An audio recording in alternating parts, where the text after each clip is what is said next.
Tesla Supercharger Network hits 45,000 milestone worldwide.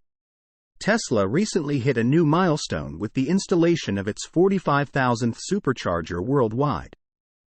The announcement was posted on the EV maker's official Tesla charging Twitter account. The announcement of the Supercharger Network's milestone comes less than 5 months after Tesla celebrated the installation of its 40,000th supercharger. This is quite impressive as it hints that the ramp of the supercharger network is accelerating.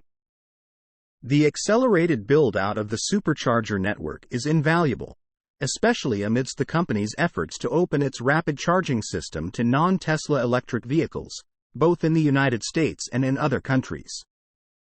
Being one of the market's most reliable rapid charging networks, superchargers have the potential to make long-distance EV travel mainstream. 45K superchargers around the world and counting. Tesla charging, April 9, 2023. Apart from supercharger installations, Tesla also credited its supercharger production team at Giga New York last month. In a series of posts on social media, Tesla noted that its prefabricated supercharger stalls had been a game-changer in the rapid charging network's ramp. The company also noted that over half of the 40,000 superchargers around the world were made in Giga New York. The facility is producing megachargers designed for the Tesla Semi, an all-electric Class 8 truck boasting a 500-mile range, as well. Giga New York, however, is not the only facility building superchargers for the electric vehicle maker. Back in 2021, reports from China noted that Tesla had completed the construction of a dedicated supercharger factory in Shanghai.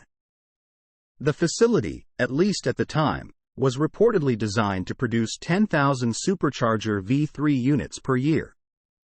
The Tesla Supercharger Network is widely considered one of the company's most formidable competitive advantages over its rivals in the electric vehicle sector. For now, Tesla is focused on the continued ramp of the Supercharger V4 network, as well as the Megacharger network for the Class 8 all-electric Semi in the United States. Source: reposted and summarized from Simon Alvarez at Teslarati. My take: Tesla has to try and keep up with all their crazy sales numbers.